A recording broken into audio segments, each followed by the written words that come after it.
Então, gente, Malaquias, capítulo 1, capítulo 2, tá? Capítulo 1, então, iniciamos.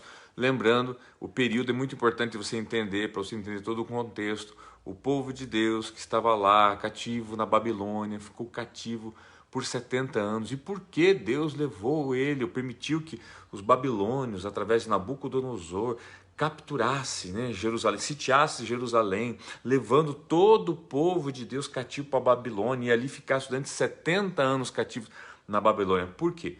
Porque o povo se corrompeu, casando com mulheres de outras nações. Deus tinha pedido que eles não fizessem isso. Por quê? Deus era contra eles casassem com mulheres de outras nações.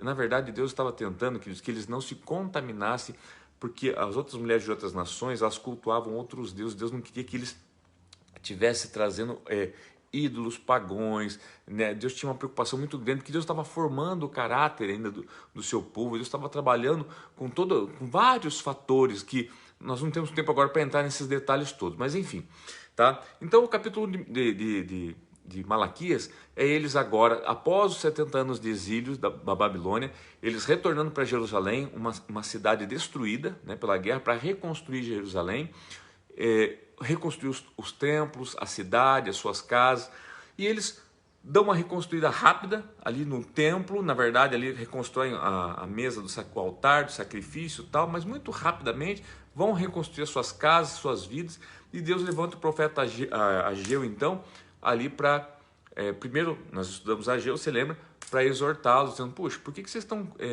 dando tanta atenção para a vida de vocês, para a casa de vocês, enquanto o meu tempo está ainda não está terminado, né? Então, por favor, dê atenção primeiro para mim. Aquela coisa, Mateus 6,33, buscar em primeiro lugar o reino de Deus e depois as demais coisas você não acrescentadas.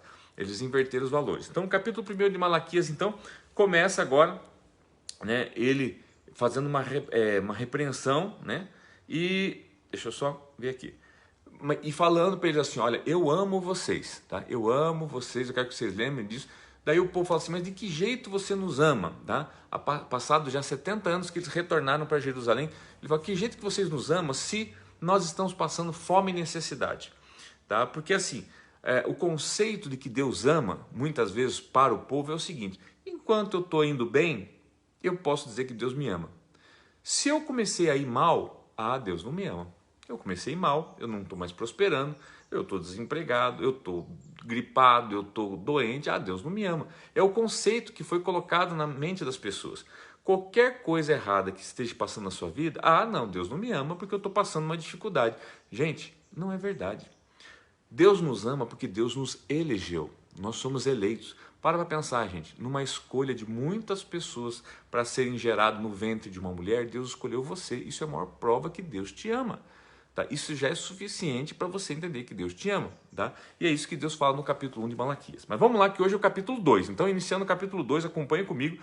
Capítulo 2, vamos lá. Versos 1 diz assim, e agora esta advertência para vocês, ó sacerdotes. Puxa, pastor, então não vou nem acompanhar a devocional de hoje, porque aqui o destinatário é só os sacerdotes. Ok, queridos, aqui fala para os sacerdotes da época. Mas hoje, quem são os sacerdotes hoje? A Bíblia fala que no Velho Testamento havia os sacerdotes. Mas no Novo Testamento, a Bíblia fala que todos nós somos sacerdotes. Todos somos sacerdotes. Então, essa palavra inclui todos nós, ok? Vamos lá, versos 2. Se vocês não derem ouvidos e não se dispuserem a honrar o meu nome. Então, qual que é o ponto aqui? Vocês não estão dando ouvido e não estão honrando meu nome. Diz o Senhor dos Exércitos, lançarei maldição sobre vocês. Deus está falando assim, olha, eu vou, aquilo que hoje vocês podem abençoar, aquilo que eu dei, porque Deus deu a mim, deu a você hoje, queridos, a capacidade de nós abençoarmos. Deus deu a mim e a você hoje a capacidade de entrarmos num deserto e fazer aquele deserto florescer. Você sabia disso? Então, mas Deus está falando assim, olha, essa capacidade que eu dei a vocês, tá? Eu vou tornar isso em maldição. Aquilo que hoje eu dei para vocês, a capacidade de abençoar, eu vou fazer o contrário. É vocês entrarem no jardim e fazer ele secar. É Deus que está falando aqui. Então, olha só, diz o Senhor dos Exércitos, lançarei maldição sobre vocês e até amaldiçoarei as suas bênçãos. Ou seja, as suas bênçãos. Tá? Aliás, já as amaldiçoei, porque vocês não me honram de coração. Ou seja, vocês não têm me honrado de coração. Às vezes têm honrado de boca, às vezes têm honrado de aparência, mas não de coração. Versos 3.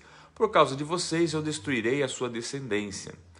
Esfregarei a cara de vocês os excrementos, algumas versões falam as fezes, dos animais oferecidos em sacrifícios em suas festas e lançarei vocês fora com os excrementos. Então vocês saberão que fui eu que fiz a vocês esta advertência, para que a minha aliança com Levi fosse mantida, diz o Senhor dos Exércitos. Observe que ele está falando, eu vou fazer isso, jogar na cara de vocês esses excrementos desses animais, para que vocês entendam que isso é uma advertência. A palavra-chave aqui é advertência. Ou seja, tá? Parece uma coisa terrível, né? O que Deus está falando. Ele está falando assim, eu vou limpar a cara de vocês, botar a cara de vocês no chão, esfregar a cara de vocês no chão. Você já teve animal? Eu lembro, irmãos, não sei se aconteceu isso na tua casa, na minha casa aconteceu. Então eu posso falar do que aconteceu na minha casa. Eu lembro que às vezes na minha casa tinha cachorro, tinha gato, quando eu era, né, pequeno. E eu lembro que a minha mãe, vou dar minha mãe agora, se ela estiver assistindo, né, às vezes o gato fazia xixi, né? E você sabe o que ela fazia para tentar ensinar o gato? Pois ela não pegava a cara do gato, chegava do gato assim e esfregava a cara do gato ali no xixi e falava, não pode fazer xixi. A minha mãe fazia assim, gente, verdade, pode brigar com a minha mãe. Mas já faz tempo, gente, já faz mais de 40 anos isso. Né? Depois ela não tem mais gato, acho que os gatos, não, brincadeira, ela tem gato até hoje, tá na casa dela. Então, enfim, eu acho que é isso que Deus está querendo dizer. Eu vou esfregar os excrementos na cara de vocês. Você precisa aprender a fazer as coisas certas. Observe que isso é uma advertência. Está bem claro, está dizendo isso aqui não é mas precisa aprender. Parem de fazer coisa errada. Para de trazer sacrifício que não serve para nada, que não presta para nada. Que coisa observe que a palavra-chave aqui é advertência. Ele fala, né, vocês oferecem animais em sacrifício nessas festas, lançarei vocês fora. Né? Não vou aceitar isso, não vou aceitar esse tipo de coisa. Deus está falando, é uma advertência, ok? Verso 5, a minha aliança com ele foi uma aliança de vida e de paz, na verdade, que na verdade lhe dei para que me temessem. Ele me temeu e tremeu diante do meu nome. A verdadeira lei estava em sua boca e nenhuma falsidade achou-se em seus lábios. Ele andou comigo em paz e retidão. Verso 7, porque os lábios do sacerdote devem guardar o conhecimento, a palavra, o conhecimento de Deus. Tá? E da sua boca todos esperam instrução da lei, dos mandamentos, porque ele é o mensageiro de Deus dos exércitos. Ah, está falando do pastor? Não, está falando de todos nós, irmãos. Deus está falando de todos nós. Hoje nós somos os sacerdotes de Deus. Deus está falando, é isso que eu espero de vocês, que a minha palavra esteja nos seus lábios, nos seus corações, que vocês tenham a minha palavra para poder destilar, despejar, e não amargura, não palavras que sepultam pessoas, não palavras que matam pessoas, mas tenham a minha palavra, né? Tenham isso em suas bocas, a minha aliança com ele, né? Uma aliança de vida, uma aliança de paz, que na verdade lhe dei para que me temesse. Ele me temeu e tremeu diante do meu nome, tá? A verdadeira lei, verso 6, a verdadeira lei estava em sua boca e nenhuma falsidade achou-se em seus lábios. Tá? Então está falando de quem? Do sacerdócio real. Tá? Que a gente possa estar entendendo, compreendendo e aplicando isso em nossas vidas, em nosso sacerdócio que recebemos de Cristo Jesus. Versos 8, mas vocês se desviaram do caminho. Ele está dizendo, gente, vocês continuam fora, vocês continuam desviados do caminho e pelo seu ensino causam a queda. O problema aqui é assim, qual é o problema do Senhor aqui? Além de as pessoas estavam fora do caminho, elas estavam levando pessoas a se desviar do caminho. O problema de você estar fora do caminho, de eu estar fora do caminho, é que normalmente nós vamos levar pessoas também a se desviarem dele. Olha só, versos 8, mas vocês se desviaram do caminho e pelo seu ensino causaram a queda de muita gente. Vocês quebraram a aliança de Levi. Quando fala aliança de Levi, remete lá, né, a questão da lei, a questão dos mandamentos. Tá? Diz o Senhor dos Exércitos, versos 9, por isso eu fiz que fossem desprezados, humilhados diante de todo o povo, porque vocês não seguem os meus caminhos, mas são parciais, essa palavra parciais, quando ensinam a lei. Queridos, continuamos nesse mesmo pecado. Deus está dizendo assim, olha, hoje, ainda acontece hoje, muitos de nós ensinamos a palavra de Deus. Há muitas instituições, há muitas placas de igreja, há muitas pessoas como eu, como você, na sua própria casa. O nosso grande risco, nós precisamos ter temor e tremor de Deus. Nós não podemos ensinar a palavra de Deus de forma parcial. O que é a forma parcial? Eu só ensino, tá, o que eu acho bom de ensinar. Eu só ensino aquilo que as pessoas querem ouvir. Eu só ensino que Deus prospera. Eu só ensino que Deus é bom, é amor. Eu só ensino que Deus é paz. Mas eu não ensino que Deus é juízo. Eu não ensino que Deus, né, faz advertência, que esfrega os excrementos dos animais na cara dos sacerdotes como advertência. Cabe assim. Então o que acontece, irmãos? Acontece o que está acontecendo hoje. O que está acontecendo hoje? O que é esses movimentos dos desigrejados? São pessoas frustradas. Frustradas o quê? Com ensinamentos parciais. Quanta gente foi para a igreja, né, na esperança de só resolver o seu problema. E não foi na esperança de ser educado, de ser disciplinado, de ser corrigido. E o que acontece? Vai lá e Deus começa o quê? Começa esfregando excremento na cara. Pronto. Né? Já se desiludiu. Já começa pegando Deus e falando assim, olha, para, né? Você vai ver agora na sequência, para de se divorciar. Para de fazer coisa errada. Pronto, não foi isso que a pessoa foi lá para ouvir. Não foi isso que a pessoa quis ouvir. Não é isso que a pessoa quer escutar. Quantas pessoas chegam para mim, queridos, e trazem o seu problema, tá? Às vezes lá na igreja, às vezes para mim como pastor, do esposo ou da esposa, e na verdade eles estão na espera de ouvir algo que eles querem ouvir. E eu digo para eles, o que vocês querem que eu fale? Eu não posso falar o que vocês querem ouvir, eu tenho que falar o que é certo, a verdade. E a verdade é o seguinte, isso que você está vivendo foi o que você escolheu. E agora você não pode, né, fugir disso, e sim você tem que permanecer nisso, orando, pagando o preço, aguardando em Deus, utilizando da sabedoria que Deus vai te dar para conduzir essa situação.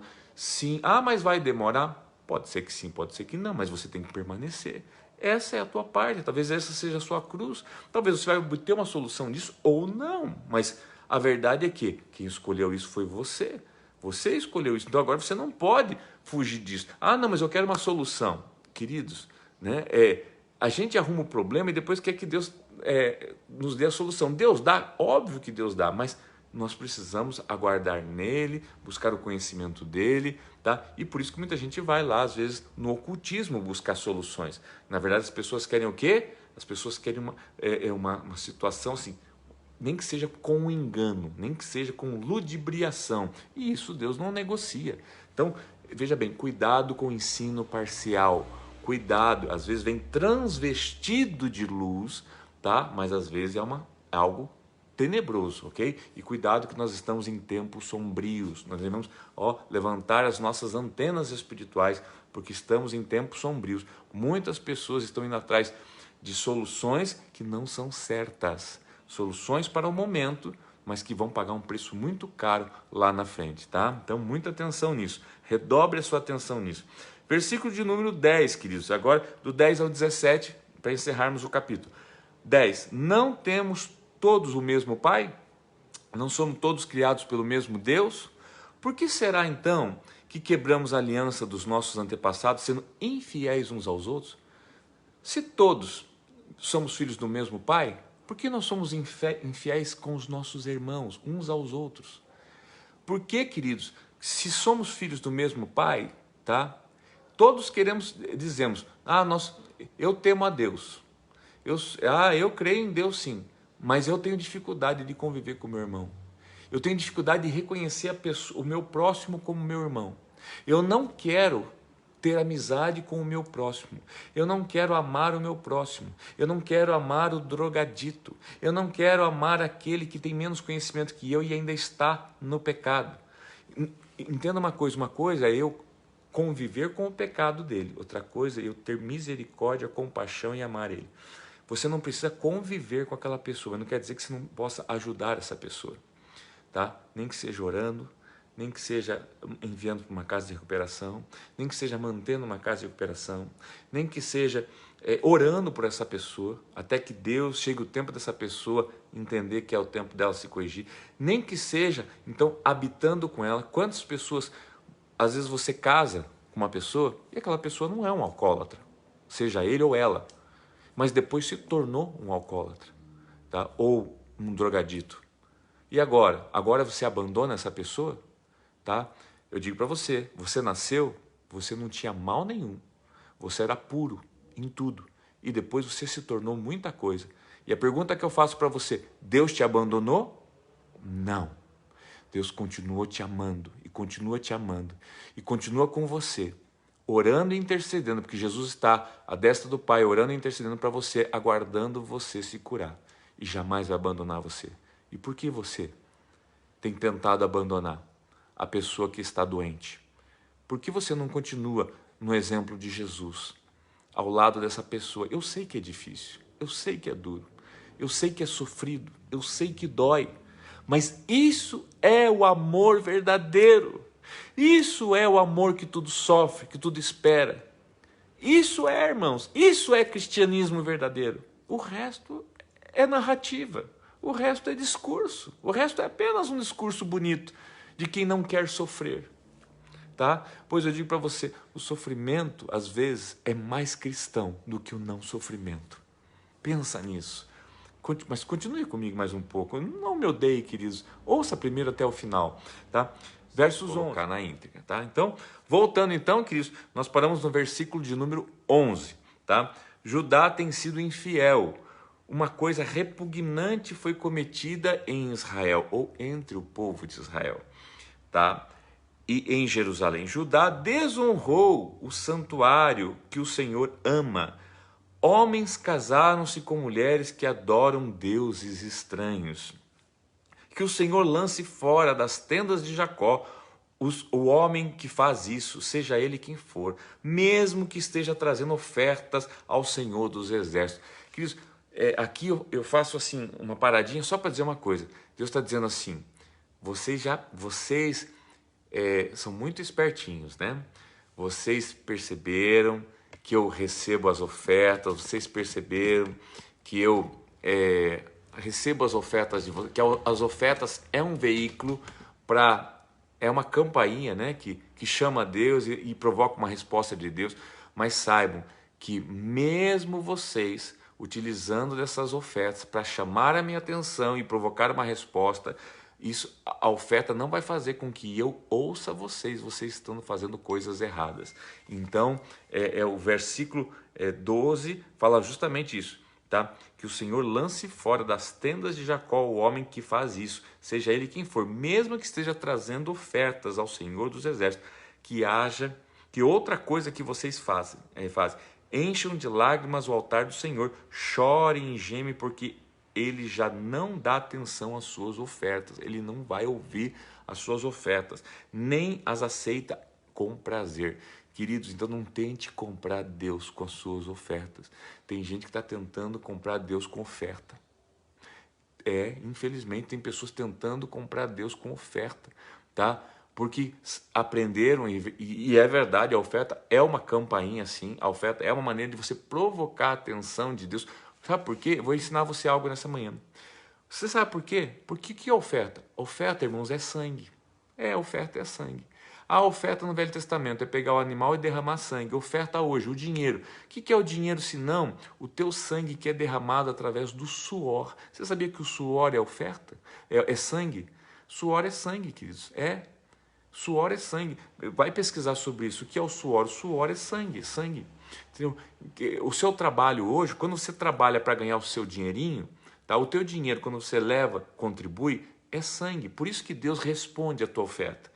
Por isso que quando você dá uma oferta no altar, Deus responde, porque é o teu sangue que é derramado e é colocado no altar. Só que o que Deus está falando é o seguinte, eu não estou respondendo mais nem as tuas ofertas. Não adianta mais você me dar oferta, porque eu não vou responder mais a tua oferta. Por quê?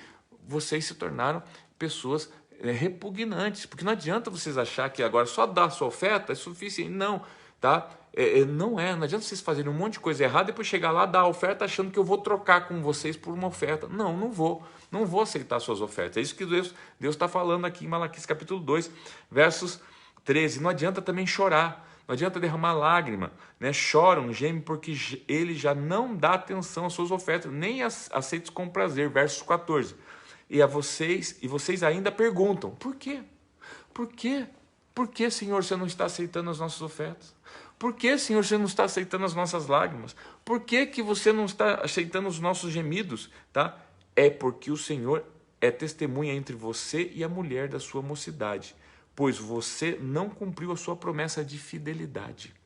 Embora ela fosse a sua companheira, a mulher do seu acordo matrimonial. Não foi o Senhor que os fez um só? Em corpo e em espírito, ele lhes pertencem. E por que um só? Porque ele desejava uma descendência consagrada. Portanto, tenham cuidado, ninguém seja infiel à mulher da sua mocidade. Eu odeio o divórcio, diz o Senhor, o Deus de Israel. E também odeio o homem que se cobre de violência, como se cobre de roupas, diz o Senhor dos Exércitos. Por isso também, bom senso, não sejam infiéis. Detalhe, agora eu preciso parar para explicar isso aqui, gente. Aqui ele usa, então, realmente a figura do matrimônio. Deus está falando claramente sobre o matrimônio. Está falando assim, olha, eu não vou aceitar as suas ofertas porque vocês estão deixando as suas esposas. Vocês estão deixando as suas mulheres, as suas esposas para ir, sim, trocar as suas mulheres por mulheres mais novas. Sim, eles estavam fazendo isso, irmãos. Eles estavam deixando as suas esposas, estavam se divorciando para trocar por mulher mais nova. E ainda iam se casar com mulheres de outras nações que traziam outros deuses, misturavam outras fés, né, outra fé, enfim, trazendo então idolatria para o meio do povo de Deus. Então, olha só, Deus falando, vocês estão traindo aliança, vocês estão fazendo tudo errado. Deus está falando, tá? Então aqui, mas isso era lá para o Velho Testamento, e hoje pode. Gente, e Deus falou o porquê. Deus falou assim, vocês estão contaminando a descendência, eu queria uma descendência consagrada, vocês estão abandonando aquela que vocês se uniram lá. Então, observe que Deus está deixando bem claro os porquês, queridos. Tá, pastor, mas como é que faz hoje? Eu já estou no segundo casamento. Eu sempre falo, gente, se você pecou uma vez, não peque a segunda vez, tá?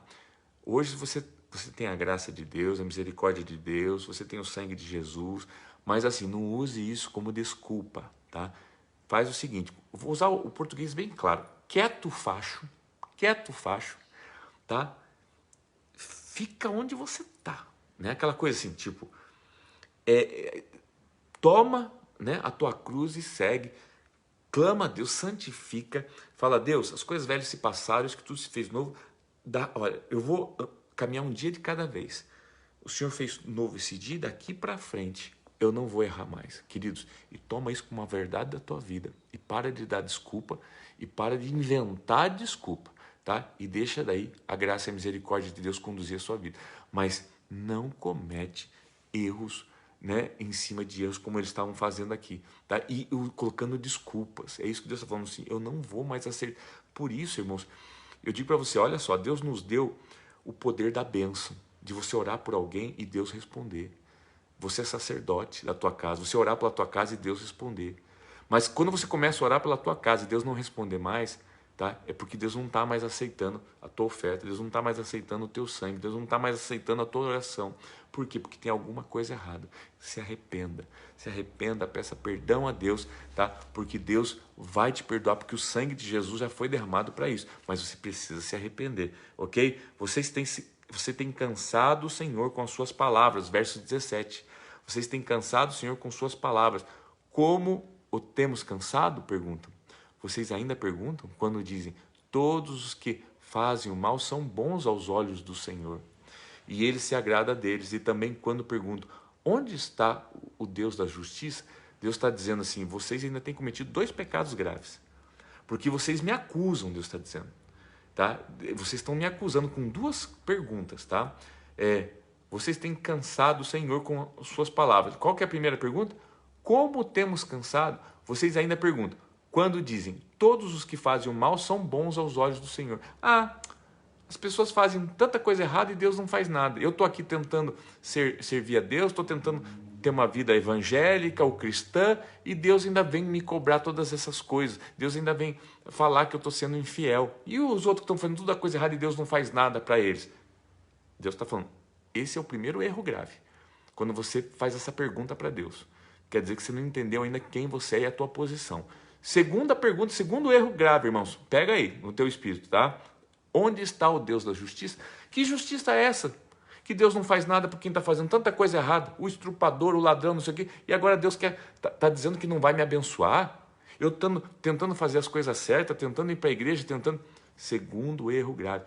Irmãos, há uma diferença gigantesca. Para quem está lá fazendo todas essas coisas erradas, ele não tem o conhecimento que você tem. A quem mais é dado, mais é requerido. Ei, sacerdote, acorda. Você é alguém que conhece a verdade. Quem mais é dado, mais é requerido. Tá? Você conhece mais do que ele. Deus não pode te tratar como trata essas pessoas que não conhecem a verdade. Você já aceitou Jesus, você já tem o Espírito Santo dentro de você. Queridos, me acompanhe. Ainda tem mais 2 capítulos para nós falar de Malaquias. Você vai ver que você sempre conheceu Malaquias 3:10. Trazer o dízimo na casa do tesouro. Você nunca conheceu esse Malaquias que nós estamos te ensinando. Fica comigo por mais esses 2 dias. Amanhã vai estar a pastora, vai ser bem melhor, tá bom? Mas há muita coisa que o Espírito Santo quer revelar a você. Beijo no teu coração. Obrigado pela paciência. Obrigado pela insistência, tá? Continue orando por nós e vamos continuar aprendendo a palavra junto, queridos. Tá bom? E olha, não seja um desigrejado. Não seja alguém que abandona a sua família, que abandona a sua casa, tá? Não seja alguém que julga os outros. Não, ame o seu próximo. Ame as pessoas que estão do teu lado. Esteja pronto para ajudar, tá? Ninguém é 100% perfeito, queridos. Estenda as suas mãos só e deixe que o resto Jesus faz, Deus faz, tá bom? Só se coloque com o seu coração aberto. Beijo no teu coração, fica com Deus, tá bom? Eu não vou conseguir saudar todo mundo.